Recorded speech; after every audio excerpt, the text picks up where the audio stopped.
Imagine standing outside in a Scandinavian winter. The temperature is minus 30 degrees Celsius. The wind cuts through everything you wear. The sun barely rises. Exposed skin can freeze in minutes. Now imagine stepping inside a wooden longhouse. Same frozen landscape.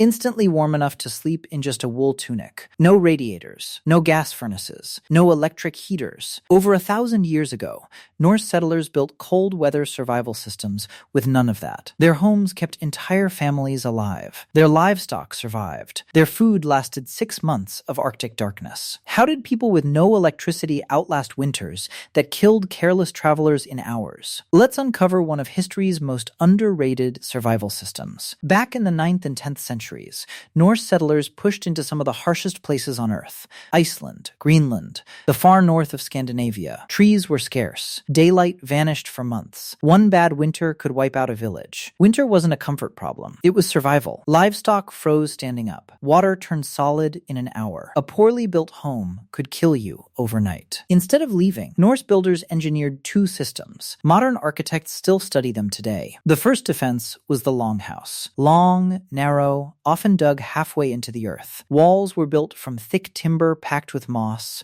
or in treeless Iceland, cut turf blocks up to 6 feet thick. But the real genius wasn't the thickness. It was one principle: trap heat. Don't let it escape. The roof was steep and turf covered, built to shed heavy snow before it could collapse the frame. Windows were tiny or missing entirely. Every opening was a hole where heat could escape. Doors avoided the wind. The whole building sat low, letting snowdrifts add another layer of insulation. Inside, the space was narrow and low on purpose. Less air meant less to heat. Down the center ran a stone-lined hearth, the langolder, burning constantly. But one fire wasn't enough for months of Arctic cold. That took a second system. To survive without endless fuel, Norse families needed more than fire. They needed shared body heat. Many longhouses had an integrated byre, a barn, built right onto the living space. Cattle, sheep, and goats lived there through winter. This wasn't just convenience. Animals generate constant body heat. Sharing one insulated building with the herd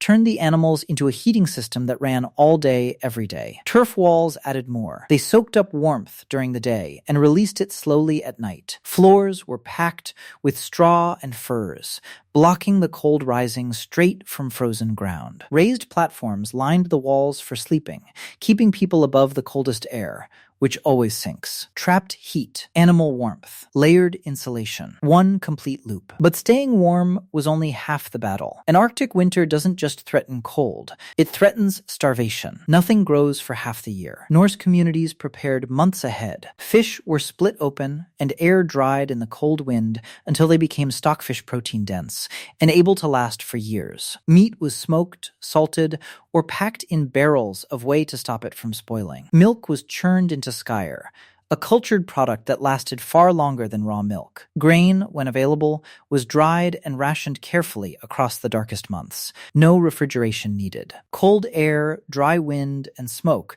did the work for free. By the time the first blizzard sealed off a settlement, an entire winter's food supply was already locked away. Today, we burn huge amounts of energy heating homes that still leak warmth through thin walls and poor windows. Yet over 1,000 years ago, Norse families survived 6-month Arctic winters using only turf, timber, shared body heat, and dried fish. As energy costs rise, some cold climate architects are going back to sod roofs and thick earthen walls, almost identical to the Viking longhouse. Some of the smartest cold weather engineering on Earth was figured out long before anyone had a thermostat. Would you have survived a winter inside a Viking longhouse? Let me know in the comments below. If you found this deep dive fascinating, hit that like button and subscribe for more incredible stories from history. Thanks for watching.